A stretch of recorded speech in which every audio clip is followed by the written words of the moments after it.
Hello and good morning, good afternoon, and in some places, good evening. Welcome to this week's new episode of X Vlog Live. I'm your host, Mr. BoomStick XL. Ladies and gentlemen, we have some hot button topics to get into. Strap in for the next 90 minutes. We're going to make it a good one for sure. Of course, this is the first week back full time. We've had all new programs to start off the year. Everything has been really well done. I'm very happy with the way the year started. And of course, we are now going to do today's X Vlog Live and finish up the week strong tomorrow morning at 10 a.m. Eastern Standard Time with the new episode of Breakfast with Boom. But today, I'm very, very honored to be sitting down with Retri from Game Pass _Daily, your best and number one source for everything that is Xbox Game Pass. Retri, how you feeling, brother? Welcome. I'm good, Boom. I feel bad that you always have to say underscore because I couldn't get just Game Pass Daily, but I'm working on it and I have a strategy for that. Nice, so nice. We'll see if it works, but I'm glad to be here. We got some good topics. Yeah, well, first of all, Game Pass Daily. I say underscore because I want people to be able to go there and find it. Yeah, so me too. It is perfectly fine. But yeah, I'm glad to have you here. We already have, 100 people already here, and we're only a minute and 42 seconds in. I am incredibly humbled by the support that we have gotten. But look, I know that there are some people in the community that accuse me of being an Xbox and not giving credit where credit is due for PlayStation on a regular. And I do want to open up with some congratulations to PlayStation. First and foremost, at CES yesterday, they unveiled their accessibility controller for the PlayStation 5. Now, this is a tremendous win. I know that when I put out my congratulatory tweet, of course, there were people telling me, well, Xbox did it in 2018 or whatever it was. I hate that. I saw a lot of that too, Boom. I get it, guys. I get it that Xbox did it first. And quite frankly, I actually think Xbox's controller ultimately is more accessible than Sony's. But folks, we can congratulate Sony. It's okay to do that. I understand that you cut me and I bleed green like the Incredible Hulk. I get it, but you have to give credit where credit is due. This is a step for PlayStation in the right direction. Me personally, am I buying it? No. Thankfully, and I'm very, very happy to say that in my 21 years of chasing guys with guns, and I did a lot of that, I never got hurt where I didn't have my hands.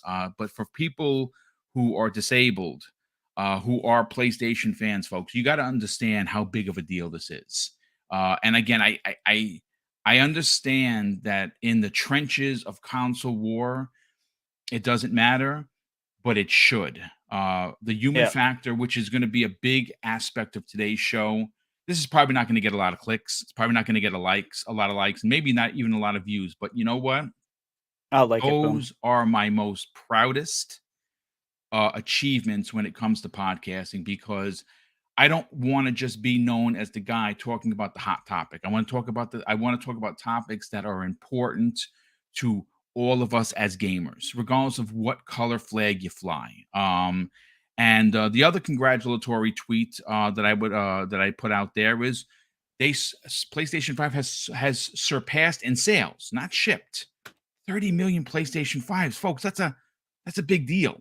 It's a pretty big deal for 30 million. I would imagine that after the holiday, Xbox is probably closer to like maybe 25 million because they sold so many X's and Series S's. So this generation, it appears that for right now, Microsoft is trailing behind them, but certainly not like it was for last generation where it was 2-1, and in some places, like in the UK, Retri, 4-1. Yeah. What are your two thoughts of these announcements?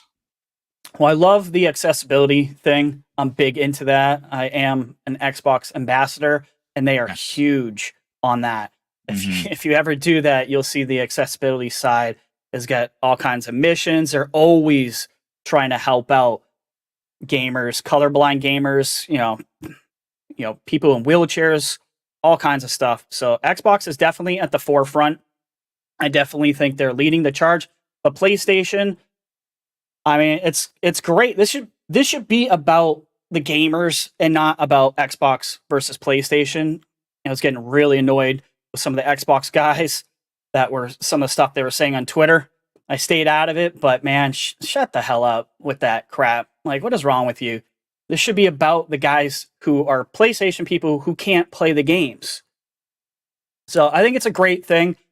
Congrats to Sony on doing that, and congrats on the 30 million. I can't say I'm too shocked. Like, console sales they're not slowing down. I think this year is going to be crazy for everybody. So yeah, ultimately, I know we talk. This is an Xbox centric channel, obviously. For the most part, I have 3 out of the 5 live shows that are specifically for Xbox. So obviously, we're going to talk about Xbox. But to be completely honest, when I say this about PlayStation, you have to mention Xbox. When you talk about Xbox, you got to mention PlayStation. You just have to. They are shoulder to shoulder rivals, and this is something that's it's worthy of our conversational time. Yep. But there is something else I wanna add on the flip side of this coin. I want to give a big shout out to Crazy Lou Gaming, who I know is listening as we speak. And for the most part, Crazy Lou is someone that if you're not following on the socials, you probably should. He is what I would love to consider a genuine human being. He enjoys having fun. He enjoys interacting with the community. He's passionate about his channel, which of course that is the Xbox International Podcast with his 2 buddies. It's an amazing show. It was originally slated to cater to a Spanish audience because obviously he's in the Dominican Republic, and I love that. And he's expanding, and I think that he's a treasure, folks, to this community because of how funny he makes his videos. He puts out these very funny videos where it's all positivity. Well, he did something, and I don't want to say out of character. I want to say that he is challenging someone, and I think that he was right to do it. Now, Geoff Keighley, obviously, who we know is someone like myself. I bleed green when you cut me. He bleeds blue. He's a big, very great friends with Hideo Kojima. And I think all of that is amazing. Well, I went back and I looked at Geoff Keighley's posts. And the reason I bring that up is not because I'm stalking. It's because of what Crazy Lou Gaming had to say. And I want to read his tweet. And I want to get the people's opinion. We have over 200 people here. Let's go. Listen, hit that like button, guys. Yeah, I get Please. it. For thank you very much, Retri. I appreciate that very much. I get it that a lot of people dislike Geoff, and I don't. I'm very happy to say that I don't dislike him. I think that he is a fan. He can be a fanboy for PlayStation, and that's okay. But the problem with that is when you represent the gaming community in a position of power where he is with the Game Awards, you are expected to be fair and in the middle with coverage. And this community being the key word there. Yeah, that's the Sony show. And that's it. And unfortunately, he has sometimes paints himself into a corner with the way he covers things. So let me get to the skinny of this.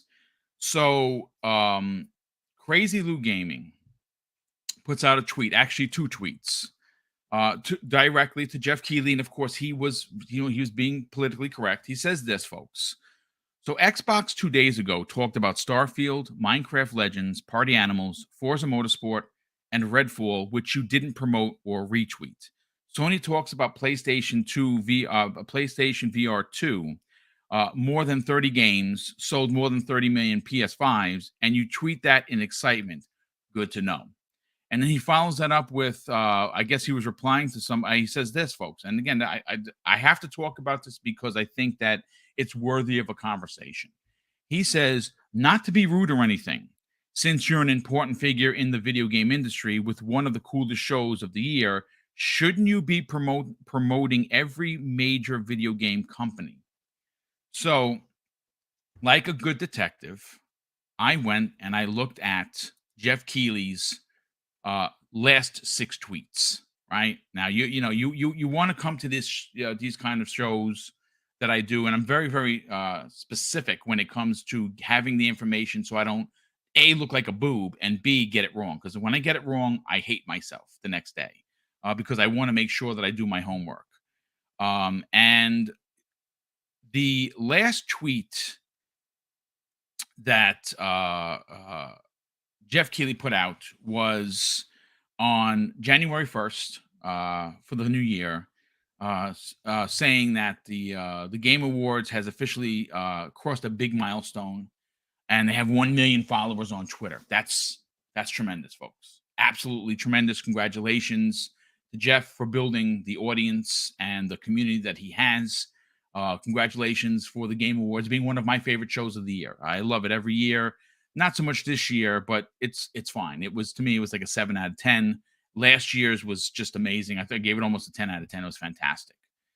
So he puts out something on January 3rd next, and then after that it's dead silence, right? His next 6 tweets, folks. Now, again, this is Geoff Keighley, blue check mark, huge followers on Twitter. It's all PlayStation, right? Now, again, that's okay. It's a free country. He can tweet whatever he wants. But then I have to then turn this back to what Crazy Lou Gaming had to say about him being an important figure in gaming, which I believe he is. Now, you may disagree, say, I don't like Geoff Keighley, he sucks. If that's your opinion, okay. You can't, no problem. You can't, his relevance is there, though. You can hate him all you want. I'm not a big fan of him either. I don't hate the guy, but he's definitely leaning on one side. But you can't dispute the fact that he's extremely relevant. Well, I mean, look, he has 1.4 million followers. Right. That's a lot of people.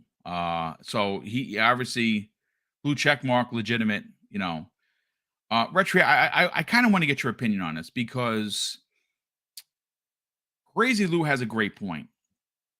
Xbox was at CES, and it barely got any coverage, right? Specifically from Geoff Keighley, who is a gaming ambassador, right? He is expected to cover everything in gaming. Yet for him, Microsoft takes a second seat, or the back seat. And Microsoft, again, nothing that we didn't know was coming, but the fact that there was confirmation that this happened, these games are coming. They're at CES, right? So it is a big deal. What are your personal thoughts on the way he presented himself to the gaming community? I'm talking about Geoff Keighley, when you are only tweeting about PlayStation. And again, I take nothing away. The accessibility controller is huge. It should get as much coverage as possible. 30 million sales of PS5, tremendous. Absolutely. There's nothing wrong with the fact that he did that. Right. It's the lopsidedness of what he didn't tweet. Now, talk about that for a second, because is it like myself, do you believe this is how he gets himself in trouble? Oh, without a doubt. I mean, that's how he gets himself in trouble from people like me and the other Xbox guys that are going, what the hell, dude? Like, and it's the fact that I'm on today's show and Louis just put that out is very funny and kind of crazy to me, because I also did what you did, Boom. I did this a while ago with Geoff, and I was trying to see, because I was just seeing a ridiculous amount of tweets from him about God of War. I mean, holy crap, it was getting annoying. So I did a little experiment. And since Microsoft is trying to go after ABK, I'm like, let's see what the biggest game in the world, COD, let's see what they're getting from the same guys. God of War had countdowns going, multiple countdowns from them. Over 20 tweets, I counted. You want to know what COD got? The biggest friggin' game, 10 days, billions of dollars? Two tweets. Wow. 22 for COD. So the bias is there. The proof is right there. Yeah, like, I don't know how you deny Geoff is a PlayStation fanboy. And in my opinion, I do like that the Game Awards exist. I do not like that a guy like Geoff is the face of it. Lie to me, Geoff. I don't care. Pretend to be neutral. At least for the public. It's so obvious that all those shows are tailored around PlayStation. It's a little disgusting to me. You can be a fanboy, but you have a responsibility to the gaming community, not just PlayStation. There you go. It should be even with Nintendo and Microsoft and everybody else for that matter. So, yeah, he kind of irks me. I know he's not a bad guy. I don't think he's a jerk or anything like that, but I don't like how he conducts himself in regards to his own business, because that's what it is. It's a business what Geoff has, and it makes him lots of money, guys. So, well, I mean, look, for me, right, and for you, we have small channels, but the size of the channel should never matter. Whether you have 1 sub or 150,000 subs, if you take your job, because essentially that's what this has become for you and for me. This is a job. I stream 5 days a week. You stream 5 days a week. You're constantly doing your writing and your video recording. It's a job, folks. Yep. A lot of work. It is a lot of work. And honestly, no complaints here. I'm living the dream. I love it. Living the dream. I retired. My dad always used to tell me, Craig, if you can get a job that you love, and somehow retire from it, you have won. And as a retired, I love that saying. Officer, yeah. No, you say it to me all the time. I wanted to be a police officer since I was playing with my 3 3/4 GI Joes at the age of 12. What GI Joe stood for, as silly as it is, it's just a piece of plastic. It was so meaningful to me that I took it as an important life goal, and I served my community, same community that I grew up in, which is, again, those stories you don't hear about, right? You only hear about the a-hole cops that do terrible things. You never hear about the good neighborhood kids that went to Columbus High School in the Bronx, graduated in '89, and went back in '97 as a school cop and a youth officer. You don't hear about those stories. That was my story. What I'm referring to, because Mrs. Boom, which is sitting right here, does say I do get a little long-winded at times. She's not wrong. Is that as a content creator, as a voice of the people, you have a responsibility to be fair. PlayStation may not be my number one console. In fact, for me, it's 3. Out of 1, 2, and 3, it's Xbox, Nintendo, and it's PlayStation. Does that my number 2? Yeah, does that make me a bad gamer? No, it just makes me, that's the order that I enjoy playing for consoles. Do I support all consoles? 100%. If there's something worthy of buying on PlayStation, rest assured that I'm going to buy it. And this is again what gets Geoff in trouble. He is, like I said, whether you want to agree with me or not, he is a commandant to the gaming community. He is known as the Game Awards head, right? He sits at the head chair for the Game Awards because that is his baby. He created it. He brought it from nothing. Like many of us who start our channels, we start with nothing, and we grow it. We're constantly working and grinding and doing all the extra work behind the scenes that no one will ever see. So I give Geoff a million credits for that. But it's when you are supposed to be representing the gaming community as a whole, and you clearly, I mean, listen, the Keighleys, as they're called by the kids, is known as the PlayStation Awards. See, now, if I was running the Game Awards, if I were in his position, I would be upset with that. Yeah. I you don't want that. I would feel as if, Retry, that I have let down the Nintendo fans, the Xbox fans, and the PC fans, because I'm supposed to be a representative of gaming as a whole, and I'm only known as the PlayStation guy. See, now if you know Boom is the Xbox guy, I Right. understand it, but I also don't. I also give credit where credit is due, and I'm not the voice of 1.8 million people following me. I mean, what is your comeback with that, Retri? Well, excuse me. I do have a cold, guys, so I apologize if you hear me sucking on these lozenges and all that jazz. But like I said to you before we started the show, Boom, you don't have to be that guy. I don't have to be that guy. I'm the Game Pass guy. And I play PlayStation, but I'm not talking about PlayStation. But I'm also not representing, the whole community, and I'm not supposed to be. He is. So again, just saying, Geoff, just do better, man. That's all I'm asking. I don't think you're a bad dude. There needs to be a little more equilibrium going on here with what you're doing.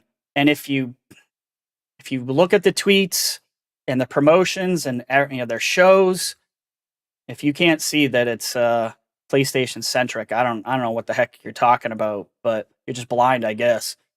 But it is what it is. There doesn't seem to be any competitors that are going to be getting 100 million viewers like Geoff is. His numbers go up every year. They have. I don't think they've ever gone down. No, if I remember the chart correctly. As a matter of fact. Yep. So, I mean, he is a force. Unfortunately, he's a little bit of a one-sided force, and I think he's got a responsibility to do better in his position. Yeah. I agree. I think you're onto something when you say that. I think there again. I know we're pushing 12K. Hopefully, we get that in the next couple of weeks. That'd be a great way to start off the year. Considering the year that we had for last year for a small channel, and I know that other content creators' channels leap over mine, but we did cross 1 million views in a year. That's bonkers for a small channel. So of course I'm incredibly grateful for the support. But whenever I listen back to these shows, and I do that a lot, and I look like I'm going to one way or the other, I course correct because I feel like I have to represent everyone equally. And I don't know if Geoff gets that. I don't know if it's the success that has numbed him from realizing that he's known as the PlayStation Awards. And yeah, I'm gonna be honest. Sometimes it's hard when you're in your own bubble to realize what you're doing. You need other people to be like to tell you, from the outside, looking in type of situation. But also, Boom, I don't think you have a responsibility to be like Geoff and be the even keel guy, because it's your show. You can do what you want. Is it Geoff's show? Yes, but he claims to be the all gaming encompassing community guy, and you can say that, but your actions are kind of telling us differently. That's just my opinion. I love it. I think you're onto something. It's called the Game Awards, meaning when you say broad spectrum, you take the brush and you go across the whole industry, and every game, every console, every manufacturer is in that conversation.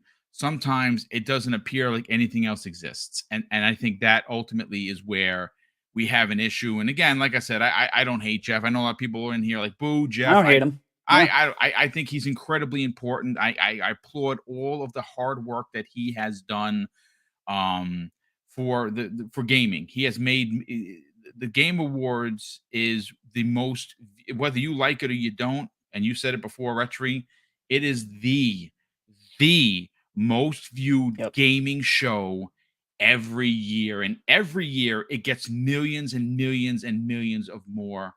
Yeah, I think they got another 20 million on top of what they did last year, I think, if I remember correctly. Yeah, and it's ridiculous, the numbers, which is, again, it's great for us, right? We're gamers. We know the show isn't going to die. Every year in December, we're going to have well, we should be well represented, but we're going to get a lot of new trailers this year. I know there's some people in here. What did Xbox show in Game Awards? They didn't, and I gave them a big F for that. Commercials. Yeah, Game Pass I commercials. if I'm the teacher and Microsoft's sitting at the desk in front of me, it's an F. Go home and do better. And I've said that publicly. I didn't like that they didn't show up, but again, if they didn't show up because they're having their own show in January and it winds up being one of these, so. These big epic shows, then that's still good.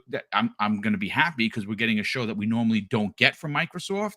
But next year they're going to have to show up. They have to be a part of the conversation. And, when you're not a part of the conversation, this is what happens. It becomes a PlayStation show. When you don't show up to be a part of the gaming conversation, which Microsoft did not do that this year. I don't know the reasons why. I'm not in the productions team, so I couldn't tell you.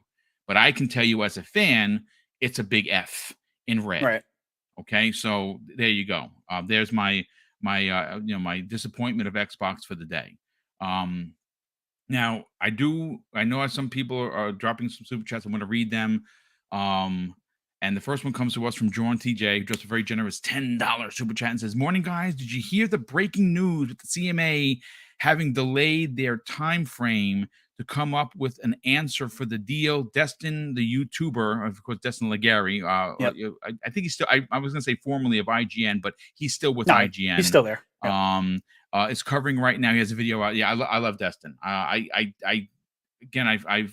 I've given him some smoke over the years because he has done some things that are just, it's a little silly, but his channel has exploded on the scene. I watch all his videos. I like Destin. Maybe one day I'll get him on the show. I don't know. I think Destin is a good guy. I think he purposely set himself out of IGN in a way to make his own channel, and he is able to say stuff kind of anti Xbox and give Xbox some smoke when he thinks they can outside of the podcast stuff. When he's doing his podcast stuff, people are going to understand he's representing IGN. They got to be very careful what they say because they don't want to piss off Xbox either. So you get a different Destin in his channel than you do, with the podcast that he does with Ryan, everybody. So yeah, no, it's true. Absolutely. I mean, one is working for the man, so to speak, and the other one, he's doing his own thing, and his own thing is exploding. He's closing in on 100,000 subscribers. Yeah, he's right over 90. I saw. Well deserved. I mean, I'd love to be there with him. I don't know if it's ever going to happen. I'll be happy just to get 15K this year. That's the goal, folks. If you are finding the channel for the first time, you're enjoying the conversation, I do ask that you subscribe. We did make our first big announcement, our first big giveaway for 2023. Mrs. BoomStick and I brainstormed on this one, and we wanted it to be special. We wanted it to be meaningful. And what we have announced, and I will announce it again right now, is obviously one of the bigger games that are coming into Xbox Game Pass that has been confirmed as an exclusive for what is expected to be for quite some time is Stalker 2. That team originally was out of Ukraine. Now, if you are someone that watches the news like we do, Ukraine is still a war zone. I don't know when that is going to end. Well, the team had to move their family and their studio for the safety of everyone involved, and they're currently in Brussels. They have relocated to Brussels. They are currently going to put out Stalker 2 this year, and it is going into Xbox Game Pass. I've already pledged that we were going to buy a copy because we want to support the team. But to go even further, and again, this is still a small channel, folks. Mrs. BoomStick and I will be, for the considerable first half of the year, tucking away every super chat and putting away over $700 of monies, because what we're going to do is we're going to purchase 10 copies of Stalker 2 to give them away live on the air during a Stalker 2 special event stream. We're going to be talking about the game. I'm going to try work on get maybe a developer or two from the team at GCS Game World to be on the show to help us give this away. We are not being sponsored by anyone, not Xbox, not GCS Game World. We're taking the monies from the super chats and the channel memberships and tucking them away to give away which is expected to be just a little under $800. And we're going to give the winners their choice of getting it on Xbox or getting it on PC, your choice. The first 5 winners are going to be channel members. Second 5 winners are anybody in the chat at the time of the live stream. It's our way of a small way, because obviously this is still a small channel, of making sure that they get sales, they get the monies for a game that after it's all said and done, when I can only imagine the tears of joy that are going to come out once this game is officially out and people are playing it. And hopefully this game looks so dope. The last video was just bonkers. The last video definitely sold it. So, man, so that's, if you're interested in contributing, we appreciate all super chats, all channel memberships, and of course, just being here is good enough for us. We have 337 people here. Nice. Please hit the like button. Please hit the subscribe button. Help us get past 12K to open up 2023. That would be pretty damn huge for us. We also boom! If I accidentally win one of those, I'll give mine away, because I won't need it. I'll be playing on Game Pass, but there you go. I say that only because I've won a bunch of times. Have good luck on the contest. You have won a couple of times. Okay, let's see. We got another super chat here from Highlander 001, who drops a very generous $10 super chat and says, "Afternoon Boom. I volunteer at a rehab, and though through Hanger Prosthetics, I want to know if there is if the new controller works on PC. Hope we can get one to try at rehab. Yes, the disabled want to play games. Well, absolutely, 100%. I don't know. Is he talking the PlayStation one? Yeah, I don't think it does. Nah, and here's the other thing that's a little disappointing. Don't quote me on that, but I don't think so. It doesn't work on PlayStation 4, which is a little disappointing. The Xbox One does work on everything. So, I mean, there's congratulations for Sony for spending the money on development to get this thing done. Yeah. But if it's only for PlayStation 5, it's a little falls a little short of what Xbox did with this thing. I mean, I've actually seen people tweak the Xbox controller to be used on Switch, which is amazing. I saw I wish I would remember the little girl's name. She was playing Mario Kart, and the joy in her face is why we would do it. Like, it's when you see those kind of things, it just makes you want to cry, because we take for granted that we can pick up a controller and play, right? Yep. We sometimes forget that some people can't. I hope that Sony does do something to allow that controller to be used for PlayStation 4, and of course PC would be fantastic. We shall see. We also have Jay Rambert drops a very generous $5 super chat and says, and I think, people got mad at Microsoft for not showing up at the Game Awards. No one should be surprised by this. I mean, yeah, I mean, I'm mad is, I think, a little bit for me too much. Disappointed better suits my definition of Microsoft skipping the Game Awards, especially considering that it got 20 million more views. What better place to sell your wares, Retri? I mean, honestly, I agree. There's no bigger spotlight. E3 is as great as it's going to be this year, because it's coming back in a big way, and it's going to be done by someone different, which I'm very happy about. It's a miss in my opinion, but we'll see what happens with their own show and how it's covered. Because remember, the gaming media has to cover it the same way they would cover the Game Awards. I hope that they do, but I'm not banking on it, to be honest with you. Highlander 001 drops an additional $5 super chat and says, I am an amputee. Dude, I'm sorry to hear that. And the only time we really feel normal is when we're gaming. Then we are like everyone else. This is a W. What took you so long? Yeah, I mean, I agree. I agree with him on that. Yeah. What the hell took you so long? The minute Microsoft did it, PlayStation should have copied it or started working on it. I don't know. Refresh my memory. Was it 2018 that when Microsoft did the first one? Yeah. I cannot remember. It was a while ago, though. It's been years. I'll definitely check it out. I'll look when we get to the next topic. But let me just. I know Super Chat just came in. Let me see if I found it. Where are you? Okay, we have actually two. Brett Bingham. Hey, Brett, thanks so much for being here, brother, and thank you for the generosity. He drops a $2 Super Chat and simply says, smash that like button. I appreciate that, brother. Thank you so much. We also have Highlander 001 drops an additional, very generous $5 Super Chat. And he says, GCS Game World moved to Prague. The Czech Republic, that's from their official website. Okay, so they're in Prague now. Okay, for some reason I thought it was the other place, but yeah, they're no longer in Russia, and I don't think they're coming back. I will say this: I don't want to make this a side tangent. Because of their relationship with Microsoft, Microsoft has been funding the team in this big move.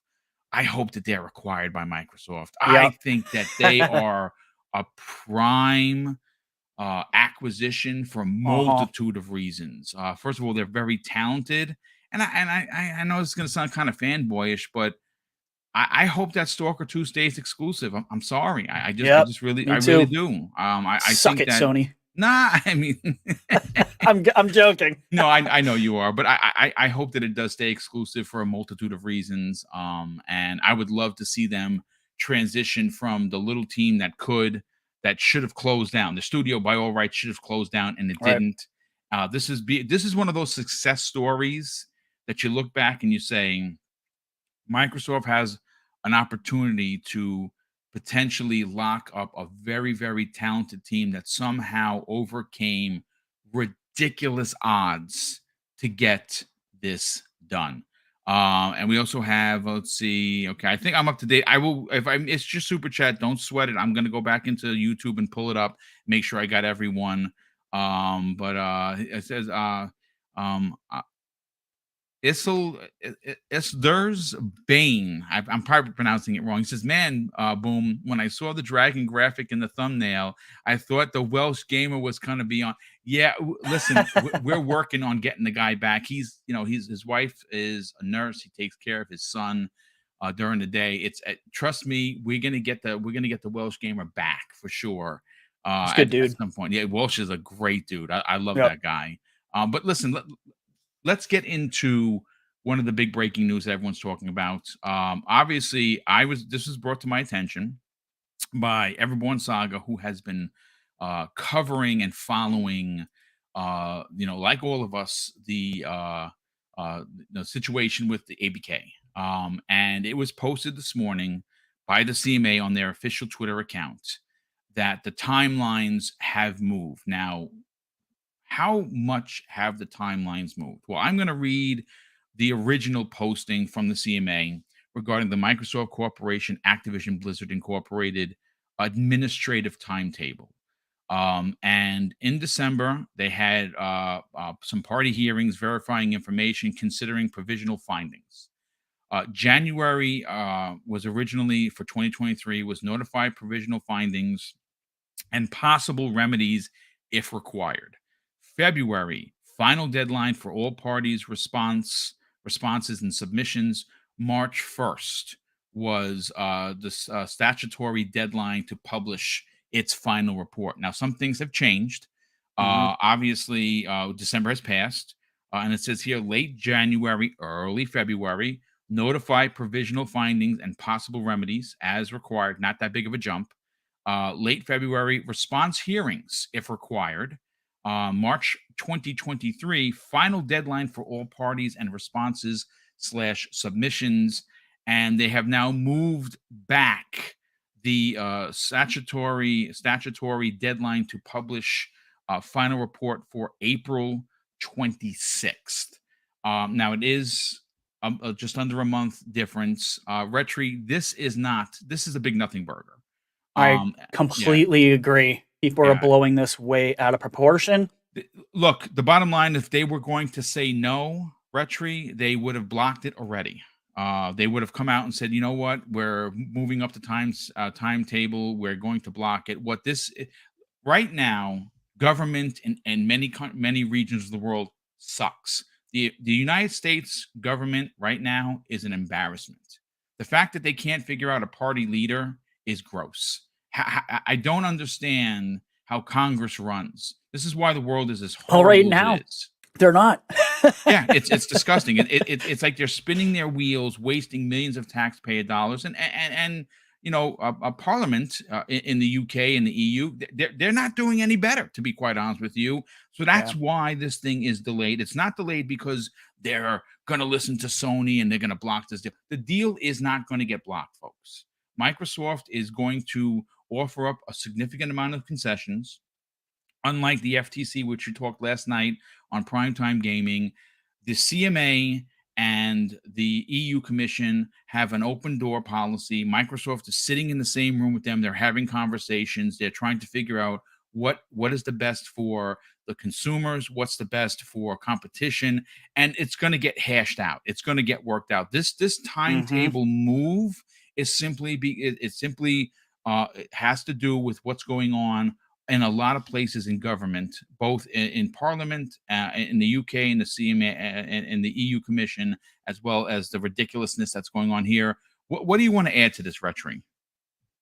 I think it goes beyond that, Boom. I think it's actually revolving all around the concessions. In my personal opinion, I'm just throwing one out there. Okay, no, it's good. I talk about it. I think there's maybe more concessions than we realize that are probably going to happen. I'm hoping, for all of our sakes, one of those is Game Pass price structure is locked. Yes, and I've been saying that from the beginning. Yes. Yep. I think that is something that is definitely on the table. If they don't do stuff to protect the consumers themselves, they're going to look really bad, and they're going to look like they're just trying to help out Sony. So there has to be something that can check the box off that says, we did this for consumers, you're welcome, because that's what they're supposed to be doing. Yes. So now a lot of people, there's a narrative on Twitter going on where people are like, it's doomed. I told you, it's going to fail now. I think the exact opposite. We got mergers and acquisition lawyers that are saying this is probably good for Microsoft, and it probably has to do with concessions, whether it's no concessions or more concessions. I believe it's probably more, and they have to figure that out, what that is. Because remember, the CMA phase 1 was looking really bad for Microsoft, really bad. I mean, they were just, no, we don't care. They were FTC. They were just like the FTC. Now we're in phase 2. Things are shifting, I believe, in Microsoft's favor. I think this is just about extending out for negotiations on what those concessions actually are. All this stuff moves at a snail's pace. If you ever done contracts or anything like this stuff, it never happens on the timeline that people think. It always takes longer. So I think when I heard this, to me, it was good news. So, I mean, there's something to be said. And again, I'm not a lawyer, folks. I can tell you about criminal law. I can tell you about the penal law guy. I can tell you about my patrol guide that, for, rules for police. Well, I can tell you all of that because I read it back and forward and back because that's my job to know all these things. I can't tell you about, about corporate law. It's just not my field. I can't say my opinion, which I'm about to do right now, and potentially some common sense thinking. Again, the reason why a lot of us, including Retri and myself, were both agreeing here, the pushback or extending it a little bit further suggests that there are more concessions to come. Microsoft and the CMA and the EU Commission are going to sit down and they're going to hash it out. Microsoft wants to get this deal done. In the hearing that happened during 2 days ago on the 3rd of January, the administrative law judge said that we are expecting decisions from the CMA and the UK Commission in the coming months.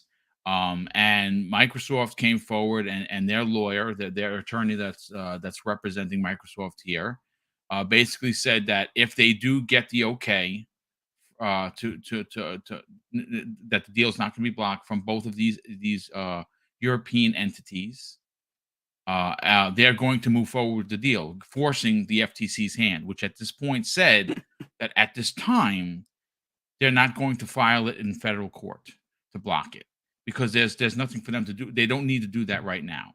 Now, will that change? Potentially, but I think there is some reason to believe that there are people. I know Lena Khan is the head chair of the FTC. She was put there for a specific reason. She's very well educated. But there are people above her, not so much in the FTC, but in government. And there is something to be said about, hey, listen, the two biggest Democratic unions in the entire country have backed this deal, which we're going to talk about that on the back end of the program, because I think it's a conversation that we have to have, but I want to personally have on this channel for the human element factor. But I think there's something to be said, Retri, that her strong stance of we are not in the business of making deals when this was announced on the 8th of December to now when this is now in front of the administrative judge, which, by the way, it just threw out a case that the FTC didn't have enough evidence. And it sounds very, very similar to what Microsoft is bringing to the table. I think this can get thrown out as well. But going back to the CMA pushing the deadline back, I agree with you, Retro. I think this is this is actually good news because what it does, and as a consumer, I hope that there is something in there that says they can't raise Game Pass, because what they could essentially do is we're paying $15 a month right now. And when this deal is done, Microsoft could say, yeah, well, we did do $70 games and we haven't done anything else.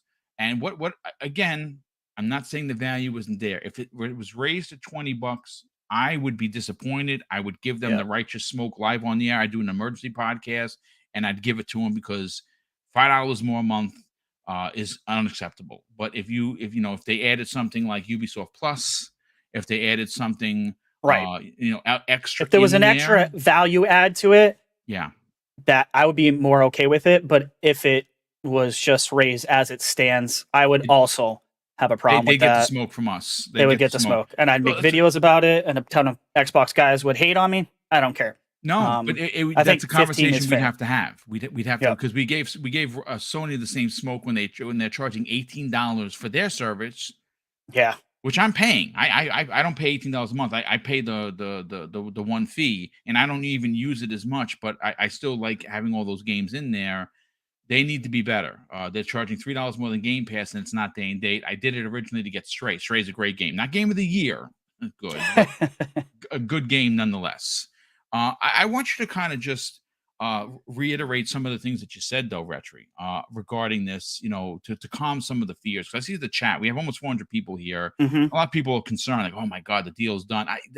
I get the concern because it's a knee-jerk reaction, and it makes sense. You're like, oh, my God, delay automatically equals bad news. So I understand why people are taking it in that direction. But it sure as heck feels like the CMA is kind of opening up more than they were before in regards with negotiating with Microsoft. And I just, as someone who's done stuff like this, not nearly on this scale, and certainly not with multiple government agencies, but when it comes to contracts, this stuff gets pushed all the time. It's so annoying. It stinks as a consumer, because while I'm here saying like it's a good thing, you get to wait another 6 weeks before you get to play some of these games, possibly in Game Pass. The important thing is that the deal gets done, without too many crazy concessions or whatnot. So I gotta say, Boom, like, I really do believe this is about concessions. And I mean, we have lawyers with 15 years of experience in mergers and acquisitions that are saying the exact same thing that I'm saying right now. Jarrett Bishop did bring up a good point in the chat, and he could be onto something, which, I'd be wrong about if this was true. He said, I think none of the regulators want to be the first to approve. I agree with them on that. You know something? They know they have to, but they don't want to be seen as soft on big tech, so they trying to drag it out. He might be onto something. You might not want to be the first out of the big three to tip your hat, right? The FTC we know doesn't. They're the big chickens. They're like, you guys go first. You know, let the CMA and the EU be the bad guys if they were to shut this thing down or not let it be approved. But I still think it's concessions. I do. I think like I said, if they were taking this hard stance and just blocking the deal, they would move it forward to say we're just blocking the deal. We can't get anything done. The fact that they're pushing it back suggests, and again, we could both of us be wrong here, that they are trying to get all of their ducks in a row. You know, and that comment about not being want to be the first to approve it could very well be. But I don't think that them being first is being soft on big tech. I think the way that it comes out is we did our investigation. All the evidence was produced. The public has overwhelmingly said that they are for this deal. We have talked to Microsoft peers, meaning the other publishers and developers, that most of which, except for Sony, have a problem with the deal. Right, so they're the market leader. Of course, they're going to have a problem with the deal. And we came down. We came to an agreement of concessions, and they put out all of these strong points. It's a 10-year deal in in PlayStation Plus, no raising Game Pass for 3 years, this, that, and the third.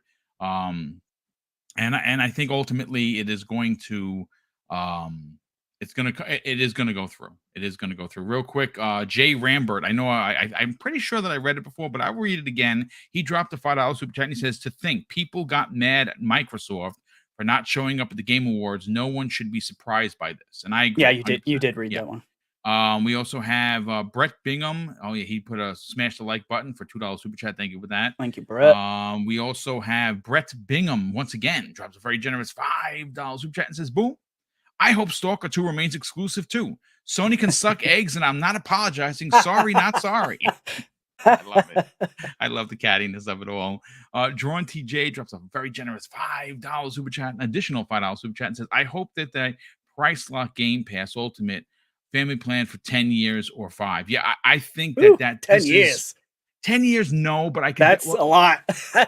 I can see them doing a 3-year block, and we don't even know. I mean, I would imagine, again, this is just a suggestion, that at this, quote unquote, rumored Xbox show, that the family plan is going to be announced. It's just, there's no bigger stage than Xbox. It has to, right? Own show at this point. And Tom from Tanami drops a very generous $5 super chat and says, MS will go to the FTC once the EU and CMA approve, and say sue us or get out of the way, just like Amazon did when buying MGM Studios. Yeah, that's they're when, and I say when because I don't really know. I'm speculating here.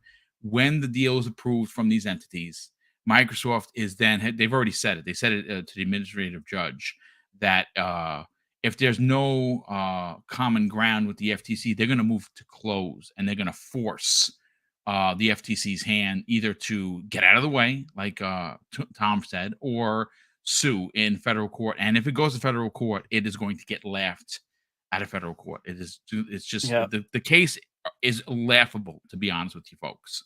I just want to comment on the 10-year lock-in Game Pass price point. Maybe it's not that crazy. They did lock up Call of Duty with PlayStation, being on a PlayStation for 10 years, and I would have lost that bet. I never would have thought they would have done 10 years for COD either, and they did. Like, it was almost like it was nothing. So maybe it's not too crazy. I don't know. Maybe I'm just hoping he's right. Yeah. Real quick, Dustin Lambert says, I built a character in Vampire Survivors with 10,000 golden eggs. How the hell did you do that? What? Dude? And he said that he broke the game. Finally got it to crash. Yeah, listen, it's one of my favorite games of the year. Shout out to ITZ Temeth version 2 in the chat. He's always here. Thank you so much for always hanging out. Oh, Elemental Pio, what's up, brother? Happy New Year. He drops a very generous $5 super chat. Says, I want concessions to be no more exclusive blocks for third-party franchises that are already established on multi-platform games. I mean, does that go for everybody or just Microsoft? See, that's you know what I mean? Yeah, I mean, look, I don't want that.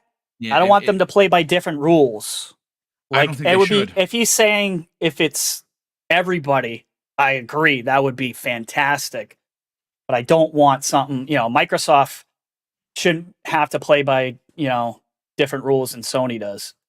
Yeah, I agree. I think that to suggest that, see, this is what frustrates me about Sony. They have gotten so big, ladies and gentlemen. They have gotten so tenacious in the industry and have been in first place for so long that it is expected to be a PlayStation exclusive. It is expected that PlayStation charges more for their console. It is expected and accepted, I should say, to all of these anti-consumer behavior things that they do. And for Xbox, this is what frustrates me as a fan, folks, is there's an asterisk. You know what I'm saying? For Xbox. And that should not be the way the market goes. The market is supposed to be a fair, even keel. And this deal, listen, I'm sorry that Sony can't afford to do this deal because, quite frankly, they can't. As a matter of fact, I don't know what bigger deal they could possibly do outside of the Bungie that they spent $3.6 billion on, because they're in the process potentially of losing Sony Pictures and selling it. Right, that was the rumor from last year, and it could very well possibly happen because they're bleeding money from all of the electronics are not doing good, right? Their entertainment aspect. Some movies do good, Spider-Man movies, but most of them, Venom 2, right? The Morbius, they all flopped. And that's because they were terrible. They were terrible. They were terrible films. Yeah, absolutely. 100%. Sorry if anyone liked the Venom movies. I know that is controversial. Madam Web is going to be a flop. So bad. Craven with no Spider-Man, Craven the Hunter, no Spider-Man. It's going to be a flop. It doesn't even make any sense. So they're doing some bad things over at Sony Pictures, and they may eventually have to sell. So I'm just saying that I think ultimately there needs to be an even way of doing gaming. PlayStation has been in first place. And they have earned their spot, folks. They have made some amazing, amazing consoles, peripherals, and games. Take nothing away from them. But the truth of the matter is getting back to, if you're going to have that exclusive block thing in contract, that has to go for Sony too. That can't be just for Xbox. I'm sorry. It'd be unacceptable in my opinion. Highlander 001 drops an additional very generous $2 super chat and says, I see this hurting Sony at some point. Yeah, I'm laughing because there's someone has their name is Cream Cheese Rand. Yep, it's a homage to Mr. Boom. I love it. Thank you. I had cream cheese on my toast this morning, so with my coffee. So yeah, I do like cream cheese. Shout out to you, brother. That's awesome. Shout out to Dip Down Anime also for being in the chat. We talk on a regular basis, but let's move on. Retreat to a very important conversation. And as you saw by my thumbnail, ZeniMax Studios has officially formed a union. This is an incredible thing to happen. Gamers, there's going to be a subset of gamers that does not find this to be an important conversation. I am here to tell you that it is. We sometimes, as people, get complacent and forget that games that you not love, regardless of what console it is on, whether that be PlayStation, Xbox, Nintendo, mobile, PC, they're made by human beings, folks. Right? We forget that. Human beings, just put yourself in the place. Whatever job that you're doing, if you were to do that job 10 hours a day, right? to get the job done. Some people get overtime, some people don't. Whenever I work past 8 hours and 35 minutes as a police officer, I got overtime, right? And I made bank. Now, is it a dangerous job? Sure. Is making a video game a dangerous job? No, it's not. You're sitting behind Like a carpal cubicle. tunnel there. That's it's probably the killer. worst thing you're going to have happen. But I pulled a story from BBC News where it has confirmed, this is from one day ago, folks, that Microsoft recognizes the first labor union for gaming in the United States. Workers at Microsoft's ZeniMax Studios have voted to form the tech giant's first labor union in the United States. Microsoft has agreed to recognize the group after a supermajority of workers at the video game production company signaled support for the plan, said Communications Worker of America's union. ZeniMax owns popular games, including Elder Scrolls and Fallout, as we know. And Apple, Amazon, and Google are among the other U.S. companies that have seen labor fights in recent years as workers demand from more employers amidst the rising cost of living. Now, folks, FYI, Apple, Amazon, and Google do not have recognized unions. Microsoft is the first. Now, I know there's going to be some people in the chat that are going to suggest that this is some sort of political ploy to get the FTC and the CMA and the EU Commission to approve this deal. No, that is not in fact the case. This is something that was coming up. Let's clarify some things here, folks. Okay.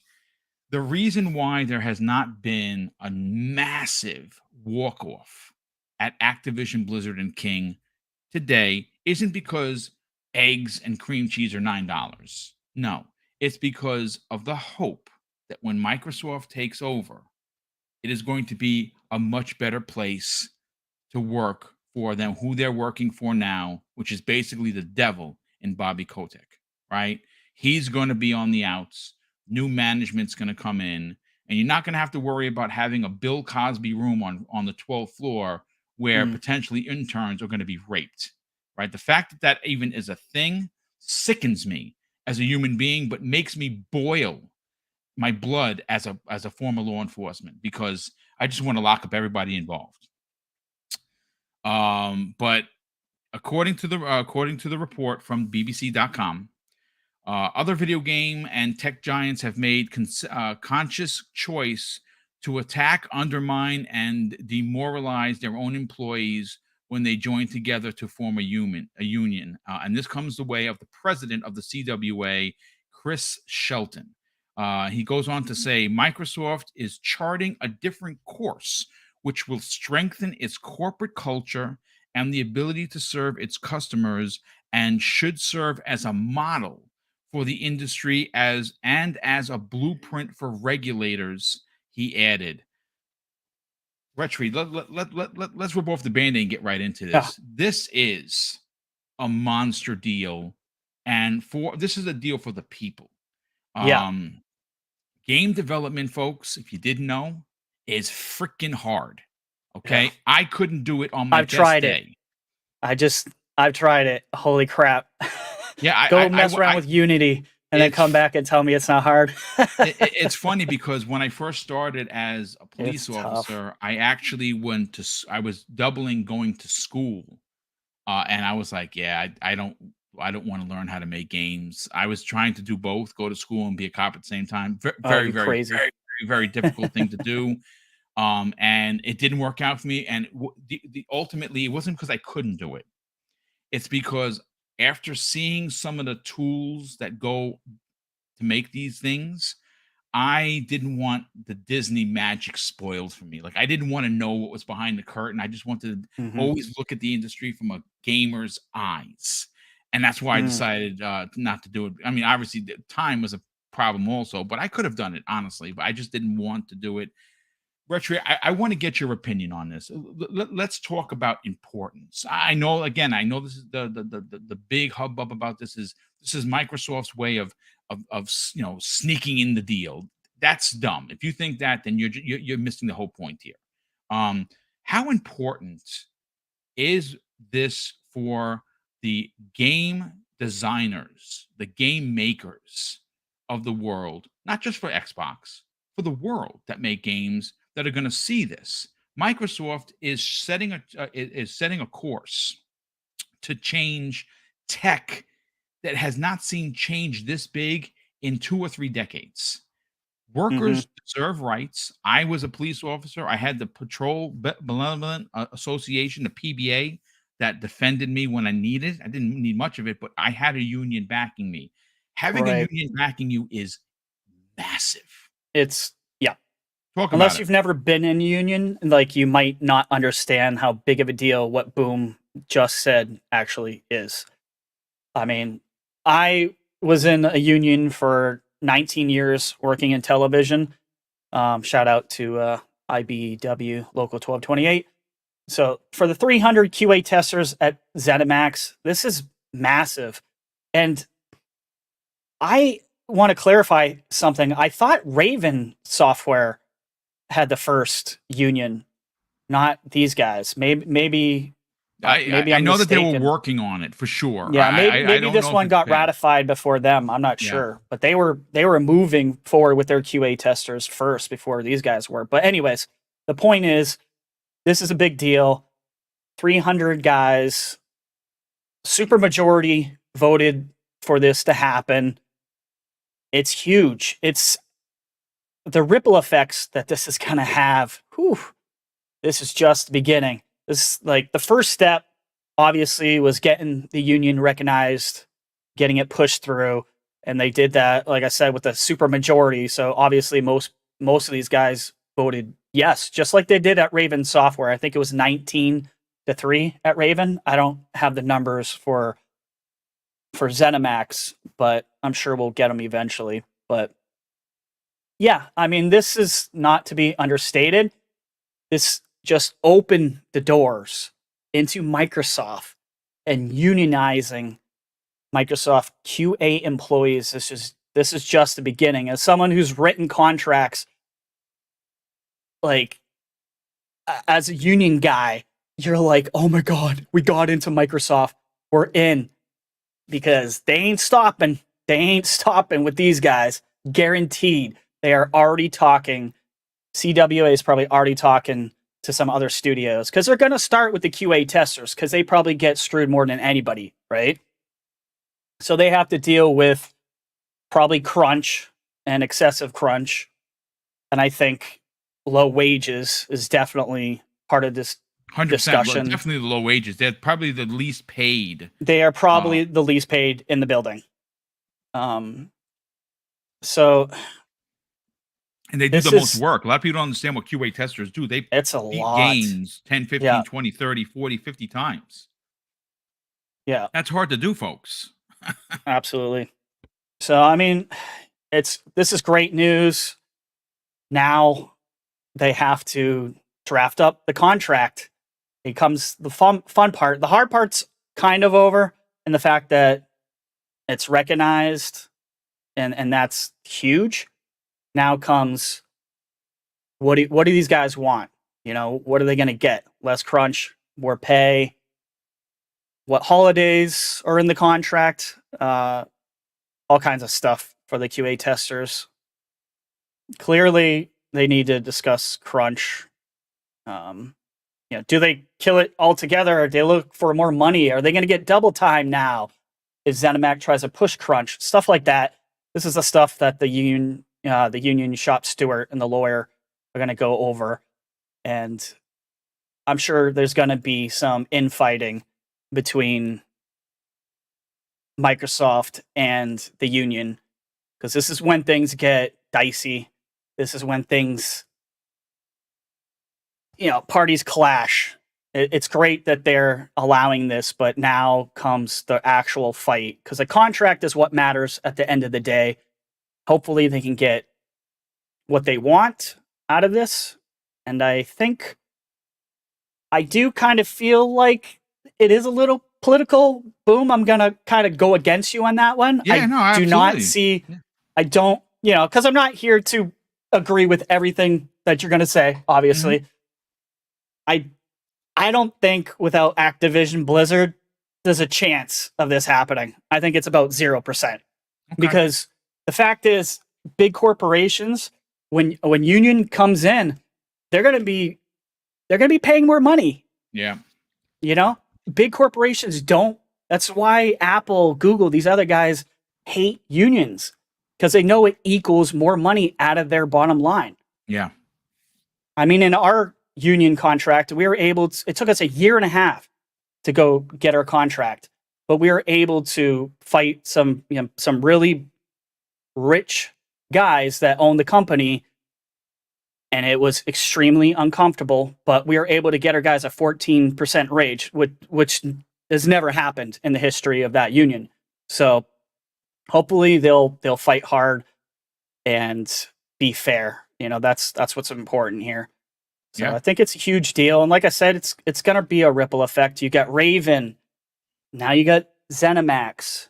I imagine the Communication Workers of America are going after the other QA workers from other Microsoft-owned studios because all they want is a foot in the door. Yep. They want to see QA the testers table. Are That's just what they want. The first step. Yeah. Well, look, I'll say this. To your point, I agree with you. Is it political? Yes, of course it's political. They're trying. I hate that it is, Boom, but no. That's just they're trying feeling. to get one of the biggest deals in tech history done. Right? Yeah. Concessions internally have to be made. Would this have happened without this deal? I can't say. I agree with you. It's probably a 0 chance. But the fact that the ABK deal is happening and because it's happening has opened the door for unions is a big deal.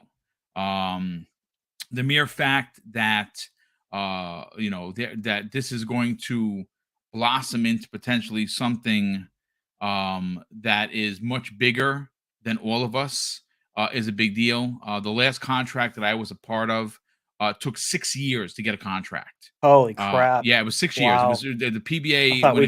When it comes to New York City, they're the worst. They drag their heels, and what they do is they give you like a signing bonus garbage check, and they pay you and they tax the hell out of you, and you don't. It's just the way the city works. So it's not cool. I know that they're the contract. I think they're about to settle a contract right now. It doesn't affect me. I've been retired for 8 years, so it doesn't affect me personally. But the last contract I was a part of took 6 years to close, which is ridiculous. That's unbelievable. But so I mean, look, at the end of the day, folks, this is good for gaming. I know that this is probably not a conversation that's gonna hit the YouTube charts for clicks and likes and everything, but I think that this is what sets this particular channel apart. This is a human element conversation. I think it's incredibly important. We have almost 400 people here. Obviously, you're hanging around, so you appreciate the conversation. And if you've ever been in the union, you can understand why this is important and why this is going to be specifically for the United States. When you look at the two unions are democratic, mostly democratically based unions, and they have it does send a pretty head scratching kind of a conversation when you look at the Democrats who are seeking to remain. Again, I hate to bring politics in, but it's a part of the conversation. Can't help it. To have control, and the two biggest unions in this country, one of which that has 12.5 million members, and the other one has 800,000. And that's throughout the world. That's not just U.S. too. Yes, so they got ties into everywhere. Yes, and it will be a factor in places like the EU Commission and the UK and the CMA. There are factors outside of Call of Duty being on Game Pass versus being on PlayStation Plus. There's a lot. That's why this deal could have in fact been pushed back a little bit, Retri, because of all of these new things that are happening that are that are ultimately going to be a part of the conversation like the digital markets unit, a part of the CMA that didn't even exist that long ago. Yes, I think the DMU is really probably the driving force for the CMA right now, and what's going on with this extension too, because they got to look into this. The newly formed DMU is looking into the digital marketplace, because that's what all this is: digital products, the cloud. It's all digital, so they have to look into it. Yeah, I absolutely agree. I think that there's something to be said about all of that. And again, it's a lot of cogs being turned right now. Look, I'm happy for it. I'm happy that we're talking about it on this channel. I think it's incredibly important to have the people that make the games that you know and love, regardless of what console that is, have benefits, have rights, have a seat at the table. I think that is something that gets overlooked more often than not. It's very easy to just want to play your favorite game and don't care how it's made. And I'm not going to argue with you. If that's how you feel, that's how you feel. For me, as a representative of the people, which is what I like to think that we do here at Double Barrel Gaming, this is the conversation that I want to have. Again, I always say it. I'm never going to stop saying it. The human element gets overlooked more times than not, and it should not get overlooked. People make these games. They work really hard on these games, and sometimes they hit and sometimes they don't. And that's just the business of gaming. But let me catch up a couple on some of the super chats, and then we're going to get everyone out of here. This is normally a 70 or 80-minute show. We're coming up on 80 minutes. I think this was a solid 3-topic show. Over 400 people showed up. Appreciate it very much. Highlander, let's see, 001 drops an additional very generous $10 super chat and says, I see developers going to Microsoft Studios now that are unionized. Better working environment. My oldest son is an iron worker. Awesome for that. Trade is the my dad was an iron worker. My dad was a taper. He worked in he had his own business. He's a taper and a sheetrocker. He was a Picasso when it came to floating walls and making it look like one piece. So I understand. He says when he was hurt on the job, they were there for him. And see, that's what we're talking about, folks. I'm not saying, you're going to break an arm making a game. You know what I'm saying? But you could get carpal tunnel and you may be out for 6 weeks, right? I mean, you definitely your job could be on the line too, for whatever reason, right? Before the union, ZeniMax could get rid of you without any issues. Now they can't. Now it's a little bit tougher. Right. Yeah, it absolutely does. Highlander 01 clarifies, dropping an additional $2 super chat. My son is an iron worker. I'm using my cell phone. Dude, trust me, I do it all the time. Plus, I do talk to text, and sometimes I say things, and I'm like, damn, that's not what I meant to say. What's stupid? But listen, Retri, let's get everyone out of here. I want to thank the 400 people that showed up today. This is still a growing show. It's hitting high notes every time we do one. I'd love to get this up to 500 plus viewers per show. And again, maybe it was the advertising that didn't do it for you. You didn't do clickbait, boom. No, we don't do that here. We talk. We have a good time with it. And if you are finding the channel for the first time, I do ask that you consider subscribing. But Retri, let's sell your brand. Let's talk about where people could check out Game Pass _daily. You work real hard on this channel. You put a lot of man hours into it each and every day. You're on TikTok. You're on Twitter. You're on YouTube. Sell your brand, brother. Talk about where people can support your channel and how they can find you on Twitter. Sure. Yeah, it's right there. That's why I put it there. So Game Pass _daily. You can follow me on Twitter. We are definitely growing. I've seen some movement lately, which is nice. I love it. I try to say thank you to everyone who comments, and I try to have discourse with everybody, but it's getting a little tough. But yeah, you can find us on Twitter, TikTok, and YouTube at Game Pass Daily. And of course, Twitter is Game Pass _daily.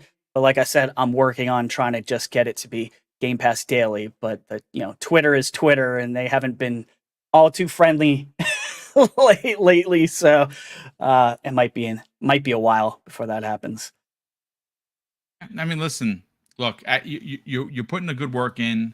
There's no better place to get all of your hot Xbox Game Pass information. Yeah. And you should subscribe, and you should tune in and follow him on Twitter, because this year, this year's gonna be nuts. What a year. I actually wanted to good talk year about for me to start my channel. Everyone, it was funny too when I started this. Everyone's like, "Oh boy, you started this in 2022. That sucks." Yeah, I'm glad I did, because now I know what I'm doing, so it'll be better for 2023. I'll say this on the closing of today's show. Yes, Microsoft gets an F for first party. Sorry, not sorry. They know what they did, and I'm not going to defend them. But I can say wholeheartedly, folks, that the Game Pass drops this in 2022. Yeah. Listen, maybe not every game is your bag. Maybe Vampire Survivors is too old school for you. My wife looks at it and she goes, "I don't know how you like that game." She's not a fan. Now you put a the same way. Diablo 3 in front of her, a Baldur's Gate, a Champions of Norath. Now we're talking. Which we have to actually get into. We have to. We beat Baldur's Gate 1, the remaster, and then I just picked up Baldur's Gate 2, which is one of our favorites, and we're probably gonna start playing that. But you can't argue that Game Pass really, really delivered, regardless of them not having their first party. Now, 2023 is going to be one of those years, folks, that if you're, I put it to this way, I'm almost jealous that if you're finding Xbox for the first time, and 2023 is the year that you start Xboxing, oh my God, you are going to be in for a treat, because not only do they have legendary IP, and your backlog is going to be as tall as I am. I'm a big man. I'm 6 feet. But you're going to also have first, second, third, and indies in Game Pass. My God. It's coming from every direction, Boom. Yeah. It's going to be insane. And it's already insane on what I already know about.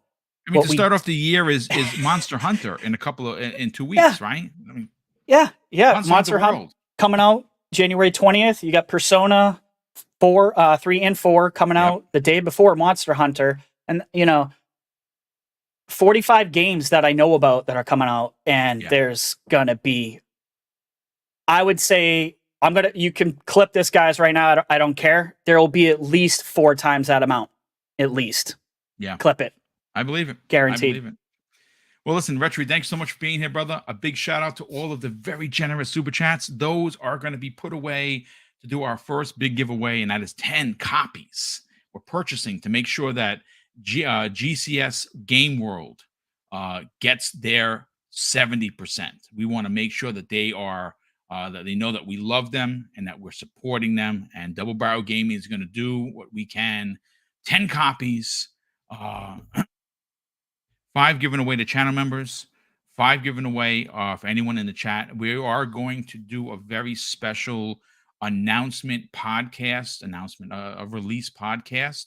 And during that podcast, again, I'm working on it. I can't confirm anything yet. I'm going to try and get some folks in from the development house to be on the show, talk about development struggles, how the team is feeling, what we can expect in regards to DLC, and maybe we'll even have some more announcements by then.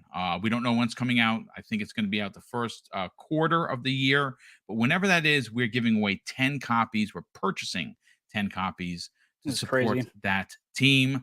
And of course, I'm going to close out the show with something that's important to me, folks. Hopefully one day it'll be important to you. And that's something that my dad taught me with kids. And he would say, Craig, treat others how you want to be treated. And also, it doesn't cost anything to be nice. You live by those rules, son. I can guarantee you're going to have an awesome day. So take care, everyone. And we'll see you next week on the newest episode of X Vlog Live.